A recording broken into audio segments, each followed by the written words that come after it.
어르신, 여기 그렇게 편하게 서 계실 곳이 아닙니? 게다가 이 많은 인파를 감당하실 수 있겠어요?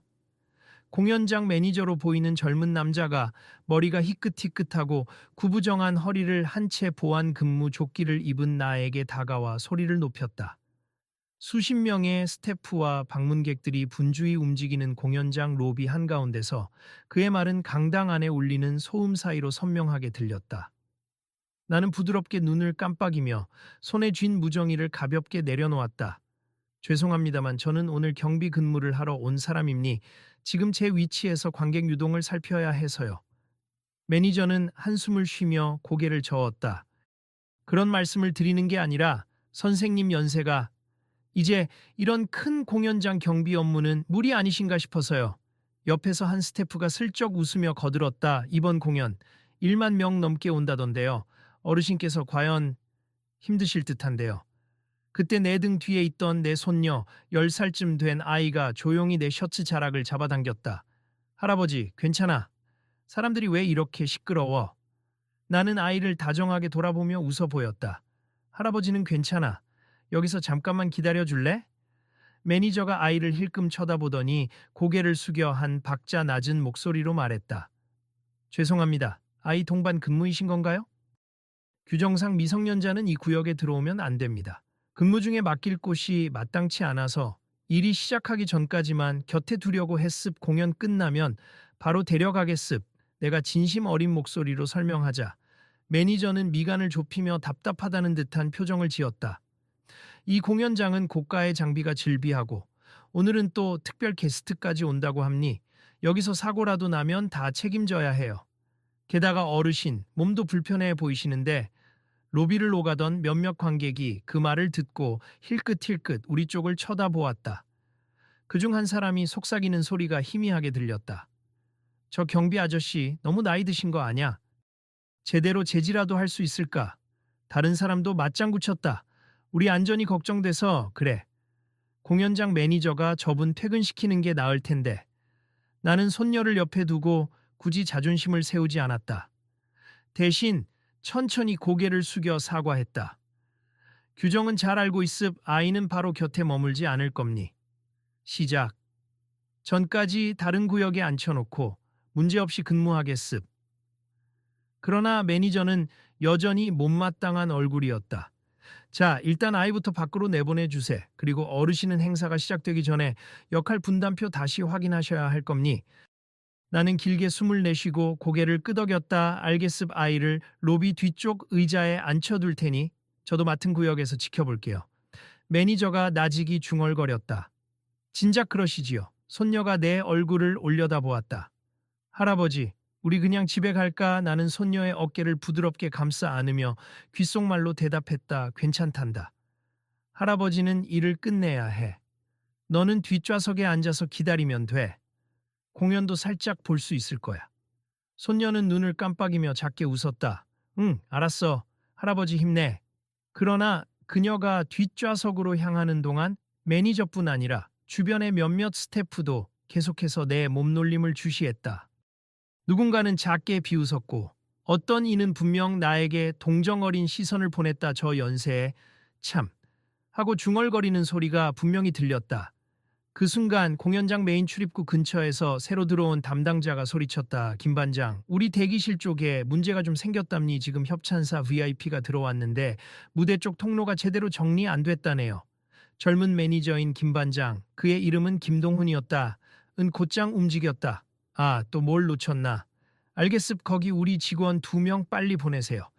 나는 고개를 숙이고 로비 곳곳을 눈으로 훑었다. 청중이 몰려드는 공연장 특유의 분주함이 감돌았다. 곳곳에서 들리는 불평, 호기심 가득한 관객들의 목소리, 그리고 각종 공연장 안내방송이 혼재하듯 섞여 있었다. 그 사이로 손녀가 조용히 뒷좌석에 앉는 모습이 보였다. 고사리 같은 손으로 내게 손을 흔들며 파이팅이라고 하는 모습이 더없이 사랑스러웠다. 그런데 잠시 후 공연장 안쪽에서 날카로운 목소리가 터져 나왔다. 야, 너 그 카메라 장비 건드리면 어떡해? 어서 내려놔. 곧이어 거친 말투와 짧은 비명이 뒤섞였고 안내 요원의 다급한 외침이 복돼 울렸다. 뭐 하시는 거예요? 지금 위험하니까 그쪽 뒤로 물러서세요. 나는 무심결에 무정의를 쥐고 귀를 기울였다. 장비 문제인가? 아니면 취객이라도 난동을 피우는 건가? 생각해볼 여유도 없이 공연장 내부로부터 사람들의 술렁임이 커졌다. 매니저 김동훈이 재빨리 달려가며 외쳤다. 경비팀, 내부로 들어가세요. 다른 젊은 보안 요원 둘이 출동했지만 이미 소란은 점점 커지는 듯했다. 안쪽에서 여성의 비명이 다시 한번 울렸고 이어서 남성의 격앙된 목소리가 들렸다. 뭐, 내가 뭘 잘못했는데? 공연 중이라 소란 피우지 말라고? 웃기고들 있네. 나는 반사적으로 내 복장을 한번 여미고 걸음을 옮겼다. 매니저가 날 보고 재빨리 손사래를 치며 소리쳤다. 어르신, 여기 계세요? 안으로 들어가면 다칠 수도 있으니까. 하지만 나는 고개를 가로저었다. 사람들이 더 다치기 전에 진정시켜야 합니. 그건 제가 할 수 있어요. 아니요, 어르신.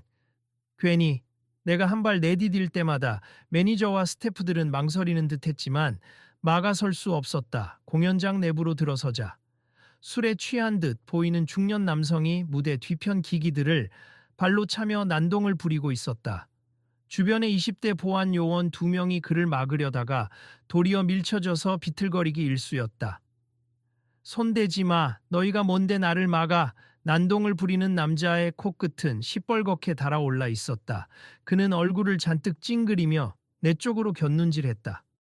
또 누구야? 나는 서서히 그에게 다가갔다. 안녕하십니까, 손님. 무슨 문제가 있으신지 천천히 말씀해 주실 수 있을까요? 그 남자는 험악한 눈빛을 하며 코웃음을 쳤다. 문제. 나 이 공연 보러 왔는데 직원이 나더러 소란스럽다고 소리를 지르더군. 그래서 열받아서 그래. 내가 뭘 그렇게 잘못했나? 주변 스태프 중 한 명이 답답하다는 듯 반박했다. 그렇게 큰 소리로 욕하시고 장비까지. 나는 손을 살짝 들며 스태프의 말을 제지했다. 그리고 다시 남자 쪽을 향해 부드럽게 말했다. 무슨 공연을 기대하셨는데 생각보다 대우를 못 받으신 것 같네요. 직원이 실수로 거칠게 대했을 수도 있으니 일단 다치지 않게 하시는 게 어떨까요? 부디 진정하시고 제 얘기를 들어주시면 좋겠습. 그 남자는 욕설을 섞어대며 다시 내 쪽으로 한 걸음 다가왔다. 뭘?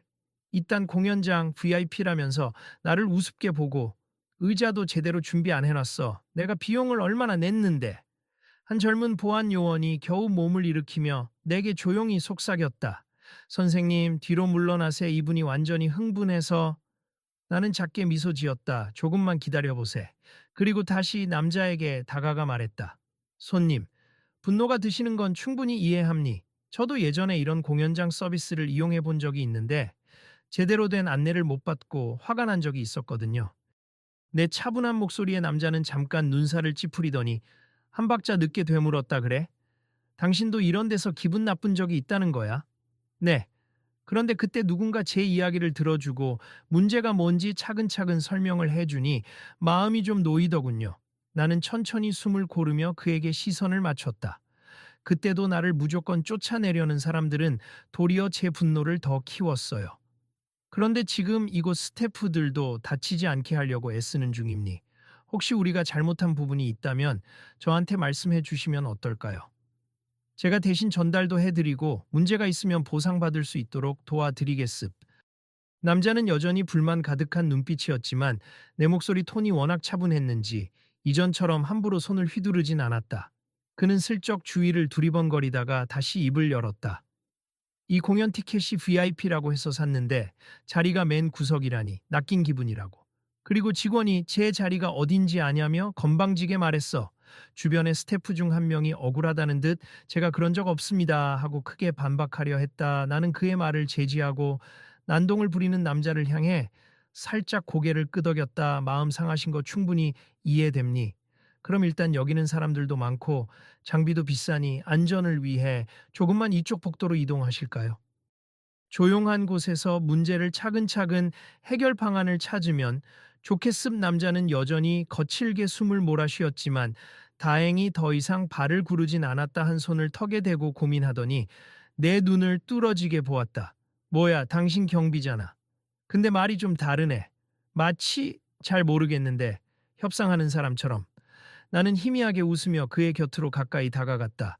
제가 조금 사정이 있어서 사람 말을 잘 듣는 게 익숙해요. 아무튼 다치지 않도록 조심하자고요. 그렇게 남자를 복도 쪽으로 유도하고 스태프 몇 명도 슬쩍 따라왔다. 모두 조심스러운 표정으로 상황을 살폈다. 다행히 그의 과격한 행동은 눈에 띄게 잦아들었다. 남자는 투덜거리면서도 내가 하는 말에 귀를 기울였다 그래. 억울한 거 제대로 말해줘. 내가 오늘만큼은 꼭 사과받을 거야. 나는 고개를 끄덕였다. 네, 우선 책임자가 응당 설명해야 할 부분이 있지요.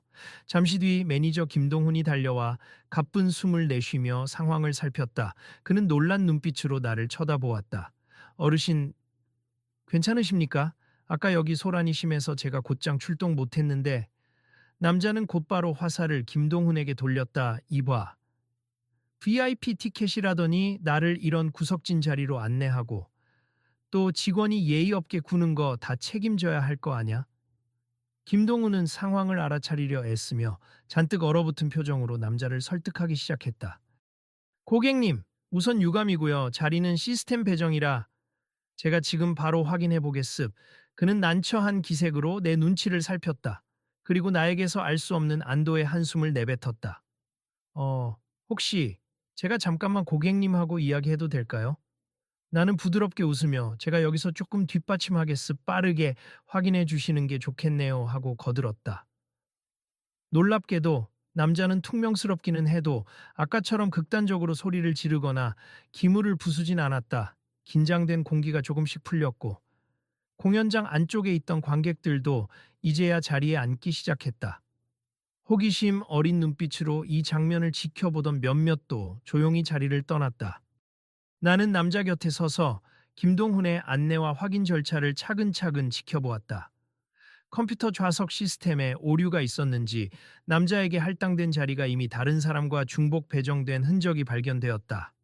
게다가 담당 스태프가 응대를 하면서 부주의하게 말실수를 했다는 사실도 드러났다.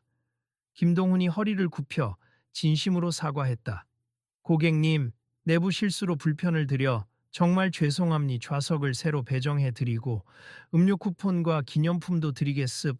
혹시 다른 필요하신 건 없으실까요? 남자는 조금 식은 땀을 훔치듯 미간을 손등으로 문지르고 여전히 불만이 남은 목소리로 중얼거렸다. 이제 와서 그래도 사과를 받으니 일단 넘어가 주지. 김동훈은 재차 고개를 숙였다. 정말 감사합니. 공연 마음 편히 즐기실 수 있도록 신경 쓰겠습. 나는 남자와 김동훈을 번갈아 보며 미소 지었다. 좋은 결말이네요. 다행입니다. 남자는 내 눈을 가만히 바라보다가 살짝 고개를 끄덕였다. 당신 같은 경비는 처음 봐. 왠지 이렇게 진정하라고 부드럽게 말하니까 기분이 좀 가라앉네. 근데 왜 진작 안 왔어? 처음부터 이렇게 말해줬음 화 안 냈지. 김동훈이 당황한 얼굴로 제가 바로 왔어야 했는데 하고 얼버무렸다. 나는 그래도 잘 해결됐으니 다행이지요. 고객님도 공연 즐겁게 보시고 혹시 또 불편한 점 있으면 불러주세요 하고 말했다. 그렇게 사건이 마무리되자 남자는 잠시 뻘쭘한 듯하다가 차분히 이동했다. 몇몇 구경하던 직원이 내게 다가와 속삭였다. 경비원님, 진짜 대단하세. 저 사람이 아까 거의 주먹까지 휘두르려고 했는데 어쩜 그렇게 말로 잘 달래셨어요? 하하하, 별거 아님니. 화가 난 사람이라도 어쩐지 마음 한편은 들어주는 걸 원하니까요. 나는 무정의를 만지작거리며 슬쩍 웃었다. 과거에 사람들 말 듣는 일을 잠시 했었습 그때였다. 공연장 어딘가에서 내 모습을 유심히 지켜보고 있던 젊은 관객 중 한 명이 갑자기 다가와 조심스레 인사를 건넸다. 저, 실례합니다만 혹시 이용성 선생님 아니신가요? 나는 그의 얼굴을 잘 몰라서 고개를 갸웃했다. 어떻게 제 이름을 아시는 분인가요? 그 관객은 스마트폰을 손에 쥐고 흥분한 기색을 감추지 못했다. 제가 예전에 기사를 읽은 적이 있습. 한 10년 전쯤이었나. 유명한 협상 전문가이자 위기관리 요원으로 활동하셨던 분이 있는데 그분과 성함이 같아서요. 곁에 있던 다른 스태프들이 일제히 놀란 눈빛으로 나를 보았다. 김동훈이 뭔가 의아하다는 듯 내 얼굴을 뚫어지게 쳐다봤다. 어르신이 협상 전문가셨다니. 설마 진짠가요? 나는 쑥스럽게 웃으며 살짝 손을 내저었다. 예전에 경찰 특수부서에서 위기 협상을 담당했던 건 맞습니다만 이미 퇴직한 지 오래됐습. 지금은 그냥 은퇴 후 심심해서 이런 계약직 보안 일을 하는 거예요. 그 말을 들은 주변 스태프들은 마치 믿기지 않는다는 듯 서로 눈을 마주치며 술렁였다. 진짜였어. 어쩐지 말솜씨가 심상치 않더라니. 그럼 아까 그 상황 완벽하게 진압하신 게 나는 괜히 손사래를 쳤다 아닙니? 그냥 다들 협조해 주셔서 잘 해결된 거지. 제가 무슨 대단한 일을 한 건 아니에요. 그러나 그 관객 청년은 이미 폰으로 기사를 찾아내서 빠르게 스크롤을 내리며 사람들에게 보여주고 있었다. 여기 보세요. 위기협상 전문가 이용성, 테러 사건 인질 9명을 구출하다라는 기사. 사진이랑 비교해 보면 분명 같은 분 맞아요. 일부 스태프들이 화면을 들여다보더니 연신 감탄사를 내뱉었다. 세상에. 우리랑 같이 근무하시는 분이 이렇게 대단한 과거가 있었다고? 몰라봐서 죄송합니다, 선생님. 나는 괜히 뒷머리를 긁적이며 하하, 아주 옛날 일이에요. 그 뒤로 오랜 세월이 지났고 지금은 그저 조용히 살고 있음 뭘 또 대단하다고. 김동훈이 여전히 멍한 표정으로 서 있었다. 그는 분명 그동안 나를 괜히 고집만 세고 나이 많은 경비원 정도로 생각했을 것이다. 그래서 늘 찬바람이 도는 태도를 보였는데 지금은 당황과 놀라움이 가득했다. 그는 머뭇거리다가 어렵게 입을 열었다. 정말이시라면 왜 이런 일까지? 아니, 불편하시면 대답 안 하셔도 되지만. 나는 크게 숨을 들이마셨다가 부드럽게 고개를 끄덕이며 말문을 열었다. 제가 위기 협상 일을 오래 했었지요. 그런데 어느 날 손녀가 태어났고 제 딸이 갑작스레 몸이 아파서 집안에 돈이 많이 필요했어요. 그래도 저는 이미 퇴직하고 연금도 받았고 위기 협상이라는 게 사고 위험이 많아서 가족들이 걱정을 많이 했습. 그래서 그냥 여유 있게 지내볼까 했는데 막상 손녀 돌보면서 무료하더라고요. 몸도 그다지 예전 같지 않고 그래도 다른 사람들에게 도움이 되는 일을 조금이라도 하고 싶었어요. 그래서 보안업체에 계약직으로 들어왔습. 주변 스태프 몇 명이 눈을 크게 뜨고 내 말을 듣고 있었다. 그중 한 명이 조심스럽게 물었다. 그럼 예전에 뉴스나 다큐에서 본 그 사건들 전부 실제로 겪으셨나요? 나는 담담하게 고개를 끄덕였다. 네, 그래스 무장 강도가 발생한 건물에서 사람들을 협상으로 빼내기도 했고 자살 위기자들을 달래기도 했고요. 다 지나간 일임니 관객 청년이 감탄하듯 고개를 흔들었다. 아니, 그런 영웅 같은 분이 이렇게. 나는 살짝 미소 지으며 고개를 숙였다. 아님니 영웅이라기보다는 제 일에 충실했을 뿐이죠. 그리고 지금은 사람들 곁에서 조용히 지내는 게 마음이 편해서요. 매니저 김동훈의 표정에는 깊은 충격과 미안함이 번졌다. 그는 잠시 시선을 바닥에 두더니 내가 다니는 곳곳을 따라다니다가 마침내 조용히 말했다. 아까 저 무례하게 굴어서 정말 죄송합니. 몰라서 그랬다고는 하지만 제가 너무 함부로 판단을 했습. 나는 고개를 저었다.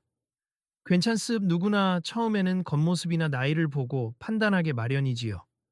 저도 젊었을 때는 나이 든 분들이 일하는 걸 보면 왜 안 쉬시지 하고 생각했으니까요. 김동훈의 눈빛이 복잡해 보였다. 하지만 오늘 제 태도는 지나쳤어요. 경력이 없다고만 생각하고 불필요한 간섭이라고 치부했어요.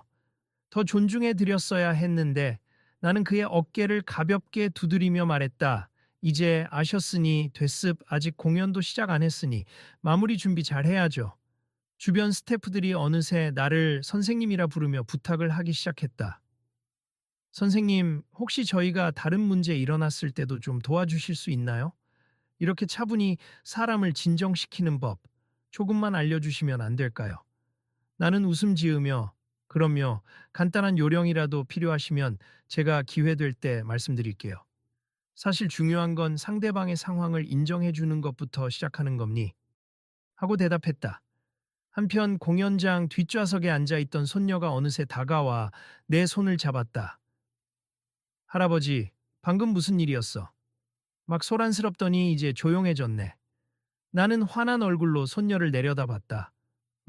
별거 아니야. 조금 다투는 분이 계셔서 달래드렸어. 할아버지 멋있다. 여긴 사람들이 너무 많아서 복잡해. 손녀는 다소 피곤한 기색으로 내 손을 잡고 뒤쪽으로 몸을 돌렸다. 그 모습을 지켜보던 김동훈이 아이를 향해 부드럽게 인사를 건넸다. 안녕. 할아버지가 정말 대단한 분이란다. 미안했어. 아저씨가 할아버지 오해를 좀 했거든. 손녀는 고개를 갸웃하며 대답했다. 할아버지는 원래 착하고 대단해. 근데 아저씨가 왜 미안해? 김동훈은 멋쩍은 웃음을 지으며 그냥 아저씨가 실수했어. 하고 말했다. 손녀는 고개를 끄덕이고는 내 손을 잡고 할아버지 화 안 났어. 나 가만히 앉아 있었어. 하고 물었다. 잘했어. 할아버지는 화 안 났어. 곧 공연 시작하니까 너도 재밌게 구경해보자. 그날 저녁 공연이 막 시작되려 할 때 사건은 또 있었다. 이번엔 옆홀에서 사소한 사고가 벌어졌는데 한 취객이 쓰러져서 의식을 잃어버린 것이다. 내가 달려가 보니 이미 주변 관객들이 겁에 질려 소리치고 있었다. 여기 응급처치할 줄 아는 사람 없나요? 어떻게 숨은 쉬고 있나?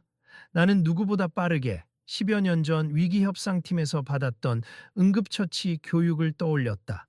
곧장 무릎을 꿇고 맥박과 호흡을 확인했다. 괜찮습. 맥박이 느껴지네요. 누가 119에 연락 좀 부탁드려요. 주변 스태프가 바로 전화를 걸었고 나는 그 취객의 머리를 살짝 들어 기도가 막히지 않도록 조정했다. 취객은 곧 약하게 신음을 내며 호흡을 가다듬었지만 아직 의식은 확실치 않았다. 나는 김동훈에게 외쳤다. 담요나 옷까지 좀 가져다 주십시오.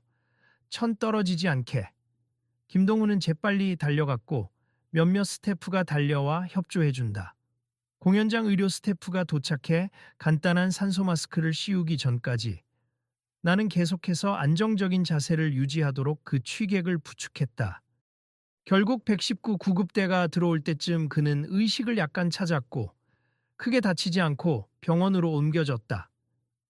일련의 장면을 지켜보던 사람들 사이에서 또다시 수군거림이 일었다.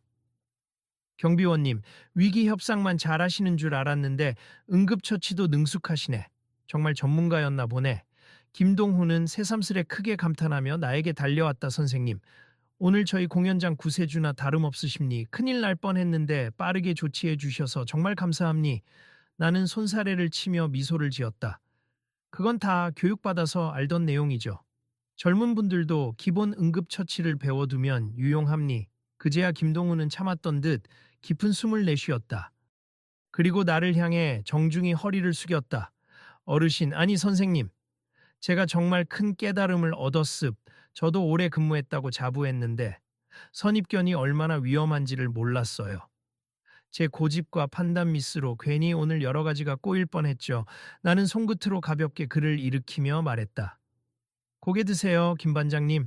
사람은 누구든 그럴 수 있습. 저도 처음 현장 나갔을 땐 실수투성이었어요. 중요한 건 이후에 어떻게 대처하고 교훈을 얻느냐겠죠. 그는 눈가에 죄책감과 존경심이 뒤섞인 표정으로 진심 어린 어조로 말했다. 오늘 이후로 제 태도가 많이 달라질 겁니. 이 공연장에도 어르신 같은 분이 계시다는 걸 모두에게 알리고 또 서로 도울 수 있게 하겠습. 그리고 정말 죄송합니다. 그동안 제가 보여드렸던 무례함. 나는 이미 사과하셨고 저도 괜찮다고 말씀드렸습 하고 답했다. 김동훈은 그제야 안도의 미소를 지으며 감사합니. 그러면 혹시라도 또 어려운 상황이 생기면 꼭 알려주세. 제가 직접 달려와서 돕겠습 하고 힘주어 말했다. 그날 공연이 무사히 진행되었고 나는 뒤편에서 관객들의 질서 정리에 주력했다. 사람들이 이동할 때마다 경비원님, 감사합니다라든가 멋지셨어요. 같은 인사를 건네기도 했다. 공연이 끝날 무렵 손녀는 졸린 눈을 비비면서도 할아버지 최고라고 속삭였다.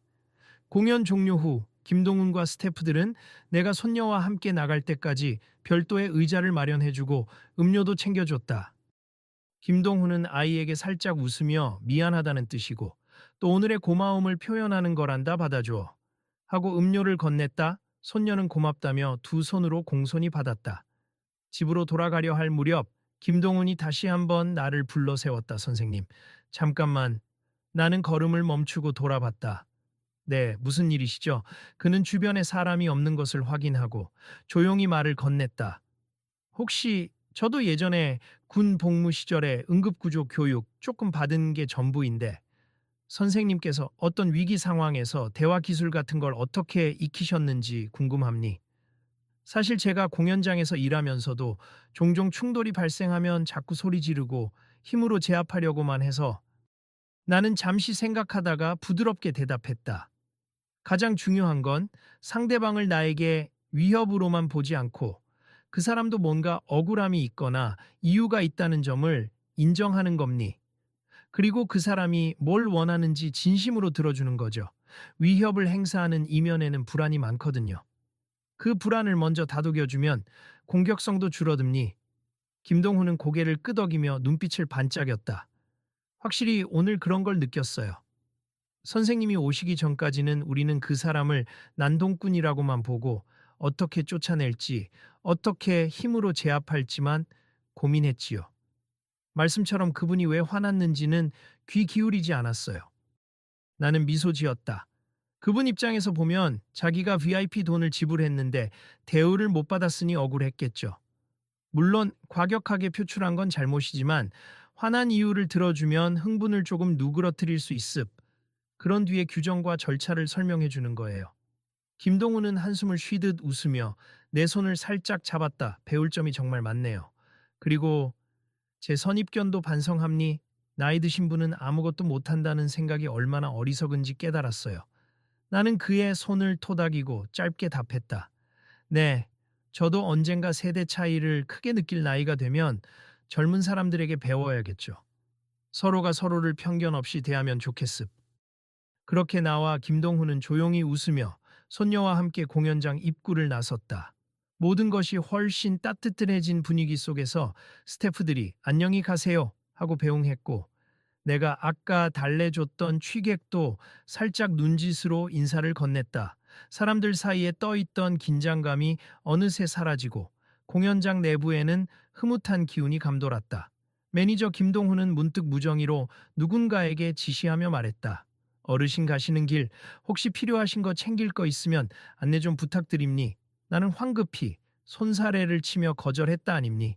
이미 많은 걸 해주셨어요. 오늘 관객 안전 잘 지켜주시길 바랍니. 손녀가 내 팔을 꼭 끼고는 할아버지, 집에 가서 엄마한테 이야기해주면 좋아하겠지. 라며 잔뜩 들뜬 목소리로 말했다. 나는 웃으며 대답했다. 그래, 어서 가자. 내일 또 네 할머니랑 놀러 가야 하니까. 아이와 함께 공연장 밖으로 나서자 차가운 서울의 밤 공기가 얼굴을 스쳤다. 그런데도 마음 한구석은 따뜻했다. 이젠 나를 마냥 무시하던 이들이 더 이상 나를 늙은 보안 요원으로만 보지 않을 것이라는 확신이 들었다. 그리고 그들 또한 어느새 내게서 배운 점이 분명 있으리라 느껴졌다. 돌아가는 길, 손녀가 물었다. 할아버지, 아까 그 화난 아저씨랑 부딪힐 때 무서웠어? 나는 잠시 생각하다가 대답했다.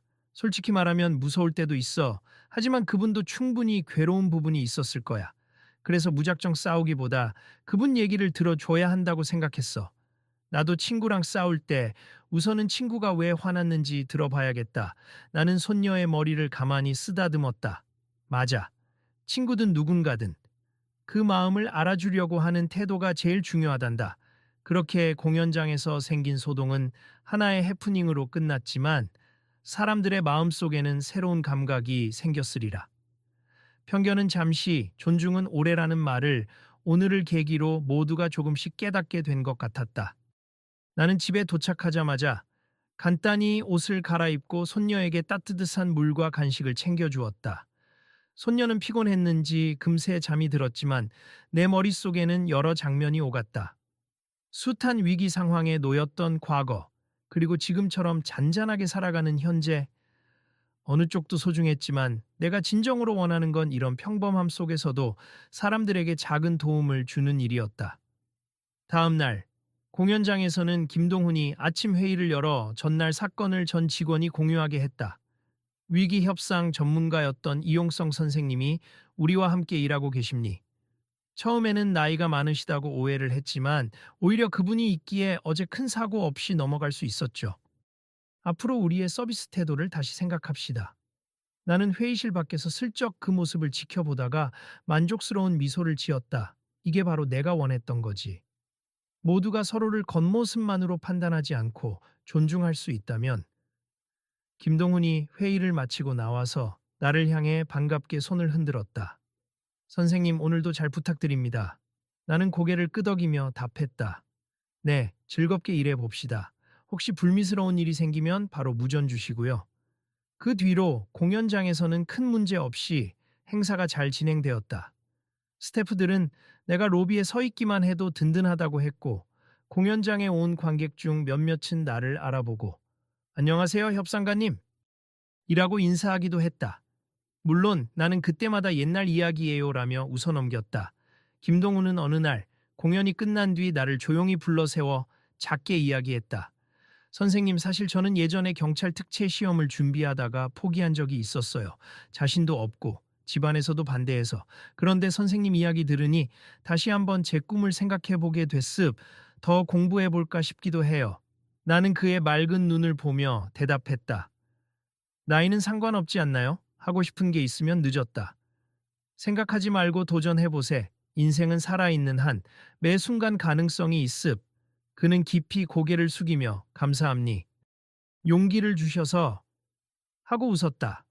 그렇게 서서히 자리 잡은 상호 존중과 가능성의 분위기는 공연장 직원들 전체에게 퍼져나갔다. 더 이상 나를 늙은 경비원이라 비웃는 사람은 없었고 오히려 나에게 와서 선생님 이럴 때는 어떻게 대응하면 좋을까요?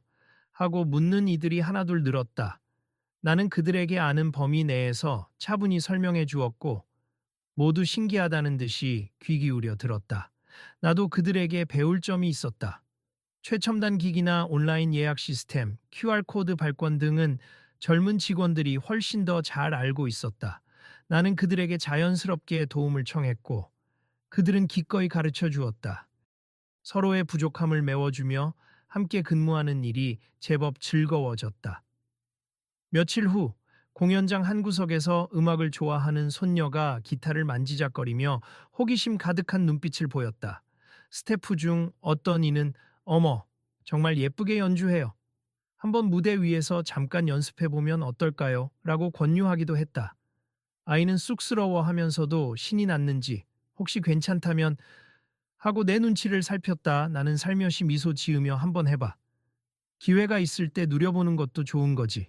하고 조언했다. 이런 작은 변화들이 모두를 조금씩 성장시키고 있었다. 편견이 허물어지고 각자의 재능과 경험이 공유되는 장면이 곳곳에서 펼쳐졌다. 누구는 음향 전문가에게서 간단한 사운드 지식을 배웠고 누구는 위기 발생 시 대처법을 익혔다. 그리고 나는 내 소소한 지혜를 나누는 대가로 젊은이들의 트렌디한 생각을 배웠다. 마침내 어느 늦은 밤 또 한 차례 대형 공연을 마치고 로비가 텅 비었을 때 김동훈이 조용히 나에게 다가왔다. 선생님, 늘 이렇게 늦게까지 남아 계시네요. 오늘도 고생 많으셨습. 제가 차로 모셔다 드릴까요? 나는 서류 봉투를 정리하며 고개를 저었다. 아닙니? 버스 타고 갈 수 있어요. 이 근처에서 한 번에 가는 노선이 있습. 그는 잠시 망설이다가 작게 한숨을 내쉬고 진지하게 말했다. 그래도 제가 모셔다 드리고 싶습. 솔직히 오늘은 꼭 감사하다는 말을 전해야겠거든요. 나는 그의 눈에 스치는 진심을 느꼈다. 그렇다면 잠깐만 시간 내 주실 수 있으신가요? 사실 저도 김 반장님과 하고 싶은 말이 있거든요. 우리는 공연장 밖, 조명이 희미하게 비추는 주차장에 나란히 섰다. 김동훈이 차문을 열어두고는 차가운 밤 공기를 들이마셨다. 뭔가 묻고 싶은 게 많아요. 삶의 방향이라든지, 어떻게 하면 선생님처럼 마음의 여유를 가질 수 있는지. 나는 작게 웃었다. 저도 늘 여유로운 건 아니에요. 다만 예전에 위기 협상을 하면서 느낀 게 있음. 모든 사람의 마음속에는 불안과 욕구가 함께 있더라고요. 나에게도 당신에게도 그리고 화를 내는 상대에게도. 그걸 서로 알고 나면 조금은 덜 공격적으로 대할 수 있게 되죠. 김동훈은 고개를 주걱거리며 묵묵히 들었다. 그렇군요. 저는 아직도 사람이 화를 내면 일단 저도 흥분하고 공격적으로 대응하려 듭니. 어쩌면 스스로 약하다고 생각해서 더 먼저 공격하는지도 모르겠네요. 나는 그의 시선을 가만히 바라보았다. 김 반장님, 약한 것이 부끄러운 게 아닙니? 누구든 허점이나 두려움이 있어요. 그걸 극복하기 위한 과정에서 우리는 성장합니. 제 나이쯤 되면 내가 얼마나 부족한 사람인지 더 잘 깨닫게 되지요. 그는 오히려 놀란 표정으로 부족하시다뇨. 이미 훌륭한 경력을 쌓으셨는데 하고 되물었다. 나는 미소 지었다. 사람은 누구나 완벽하지 않습. 내가 뭘 할 수 있고 뭘 못하는지 알게 되면 오히려 마음이 편해져요. 그러면 남을 함부로 재단하거나 비교하지 않게 되죠. 김동훈은 살짝 젖은 눈으로 고개를 끄덕였다. 진심으로 감사합니 많이 배웁니. 저도 앞으로 현장에서 불합리한 일이 생기면 더 차분하게 상대를 이해해보려 노력해볼게요. 그 순간 공연장 스태프들이 건물을 정리하고 나와 우리를 발견했다. 김 반장님, 아직 안 가셨네요? 이용성 선생님도? 김동훈이 가볍게 웃으며 대답했다. 응, 조금 얘기 나누고 있었어. 나누고. 스태프들은 그 모습을 보며 고개를 끄덕이더니 두 분이 요즘 공연장의 든든한 버팀목이시죠? 라고 농담 반 칭찬 반으로 말을 건넸다. 우리는 서로를 쳐다보며 쑥스레 웃었다. 나는 마지막으로 내일 또 아침에 인사하겠습 푹 쉬세 하고 작별 인사를 건넸고 김동훈은 내 손을 꼭 잡았다. 네, 들어가십시오, 선생님. 오늘 정말 감사했습. 그렇게 공연장에서의 하루하루가 지나가면서 모두가 깨닫게 되었다. 나이는 숫자일 뿐이고 진정한 능력은 겉으로 보이는 것만으로 판단할 수 없다는 사실을. 그리고 먼저 손을 내밀어 대화를 시도하면 분노와 오해도 풀 수 있다는 사실을. 퇴근하면서 손녀의 손을 잡고 밖으로 나오니 서울의 밤바람은 여전히 차가웠지만 나를 반기는 듯 느껴졌다. 아이는 내 곁에서 새근새근 조는 소리를 내며 한 걸음씩 따라왔다. 나는 아이를 안아 버스 정류장 쪽으로 걸어가며 작은 목소리로 속삭였다. 오늘도 잘 참아줘서 고마워. 우리 맛있는 간식 사서 들어갈까? 아이의 눈이 반짝였다. 응, 초콜릿 먹고 싶어. 나는 기분 좋게 고개를 끄덕였다. 좋지. 이럴 땐 고진감래라고도 하잖니. 힘든 일이 있어야 달콤함을 더 느낄 수 있다고. 오늘 할아버지는 조금 힘들었지만 네가 고생 많았구나. 아이는 곧바로 하하하 고진감래 하고 따라 외치며 웃었다. 우린 그렇게 웃음꽃을 피우며 버스에 올라탔다. 며칠 뒤 공연장 직원들은 내가 들어설 때마다 예우를 갖춰주었고 손녀에게도 더 이상 낯선 눈길을 보내지 않았다. 김동훈은 업무 시간 전후로 나를 찾아와 짧은 대화를 즐기곤 했다. 때로는 그가 고민 상담을 해오기도 했고 나는 최대한 내 경험과 지혜를 나누려 했다. 선생님, 오늘 드디어 어린 관객들이 많이 오는 공연이 있습. 혹시 또 혼란스러운 상황이 생기면 잘 부탁드립니. 네, 맡겨만 주세 잘 도울 수 있습. 그렇게 서로가 서로를 인정하고 나이는 단지 숫자라는 걸 체감하는 날들이 이어졌다. 나는 무대 뒤를 오가며 젊은 동료들에게 응급처치나 간단한 갈등 해결 방법을 알려주었고 그들은 내 손녀에게 무대 조명의 원리나 백스테이지 이야기 같은 것들을 들려주었다. 어느새 공연장은 나에게 제2의 안식처가 되었다. 시간이 흐르면서 공연장 안에는 점차 함께라는 분위기가 자리 잡았다. 예전에는 VIP 고객이 억지를 부려도 직원들은 무조건 내보내야 한다. 혹은 막아야 한다는 식이었지만 이제는 먼저 그들의 요구사항을 귀 기울여 듣고 누군가 화가 난다면 이유를 묻는 것이 당연하게 여겨졌다.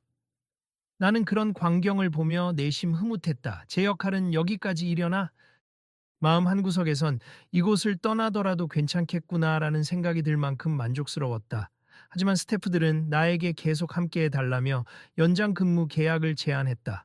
선생님 안 계시면 불안해요. 나는 멋쩍은 듯 웃으며 가족도 돌봐야 하고 몸이 예전 같지 않아서요. 그래도 다들 예전보다 훨씬 잘하고 계십니 하고 대답했다. 김동훈은 반드시 붙잡겠다는 듯. 그래도 우리 공연장이 안정적으로 돌아가는 건 선생님 덕이 커요. 계약 연장 한번 고민해 주세. 저도 다시 공부하면서 더 성장하고 십습하고 간절히 부탁했다. 마지막 공연이 끝나고 로비를 정리하던 날 모든 스태프가 나와 아이를 둘러싸고 감사 인사를 전했다. 위기 협상을 전공하신 선생님 덕분에 우리 공연장은 많이 달라졌습. 처음엔 어르신이라고 무시했던 거 다들 반성하고 있어요. 정말 감사드립니. 나는 허리를 살짝 굽혀 인사를 받았다. 고맙습. 저도 여러분 덕분에 많은 걸 배웠습. 서로 도우며 일하는 게 이렇게 즐거운 일인 줄 몰랐어요.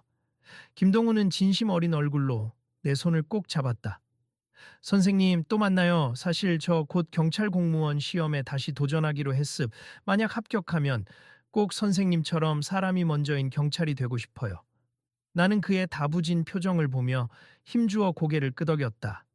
꼭 그러길 응원합니. 기회가 되면 제가 알고 있는 협상 기법도 더 가르쳐 드릴게요. 아이도 아저씨 화이팅 하고 응원했다. 김동우는 그 목소리에 더욱 밝아진 미소를 지었다. 그날 밤 공연장이 주는 화려한 조명은 이미 꺼져 있었지만 사람들 마음속에 켜진 새로운 빛은 쉽게 사그라들지 않을 것 같았다. 내겐 이것이야말로 진정한 의미의 협상 성공이었다. 눈으로 보이진 않지만 서로 존중하는 마음을 나누었으니까. 버스 정류장에서 아이와 손을 잡고 기다리는데 아이가 말했다, 할아버지. 다음에 또 여기서 일할 거지? 나는 잠시 시선을 하늘에 두었다가 미소를 지었다 그래. 아직은 결정 안 했지만 기회가 있으면 돌아올지도 몰라. 할아버지도 여기가 좋아졌거든. 아이는 신이 나서 폴짝 뛰었다. 다음엔 나도 또 와서 기타도 좀 쳐볼래. 그럼 그땐 네가 아주 신나게 연주하는 걸 내가 지켜볼게. 정류장에 버스가 도착하자 나는 아이를 살짝 안아 올려 버스에 태웠다. 마치 한편의 길었던 공연을 마치고 퇴장하는 느낌이었다. 오늘의 무대는 끝났지만 앞으로 또 다른 무대에서 각자의 역할을 하며 살아갈 것이다. 나는 속으로 생각했다. 누구에게나 숨겨진 재능과 사연이 있다. 나이가 들었다고 그 빛이 사라지는 건 아니, 단지 발견되지 않았거나 혹은 스스로 감추고 살 뿐. 하지만 누군가 진심으로 귀 기울여주면 다시 살아나는 거지. 이제는 공연장 사람들도 그리고 나 자신도 이 사실을 알게 되었다. 나는 미소 지으며 아이의 머리를 쓰다듬고 창밖으로 서울의 밤 풍경을 바라봤다. 그곳에는 수많은 사람이 각자의 이야기를 안고 살아가고 있었다. 혹시 이 중에도 또 숨겨진 재능을 가진 사람이 있겠지. 나는 그렇게 혼잣말을 하면서 달리는 버스 속에서 살며시 눈을 감았다.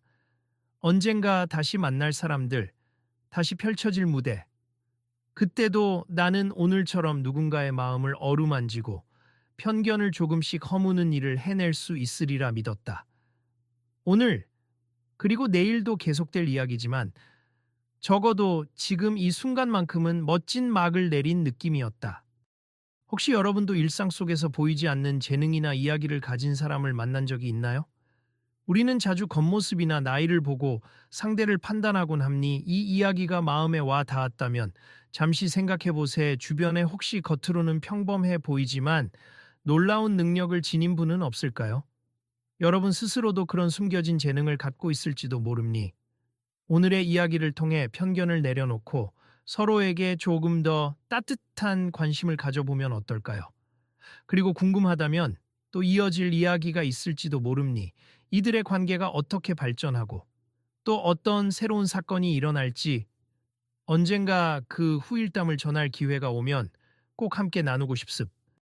그때까지 여러분도 일상 속에서 만나는 어쩌면 평범해 보이지만 특별한 사람들의 이야기에 귀 기울여 보길 바랍니다.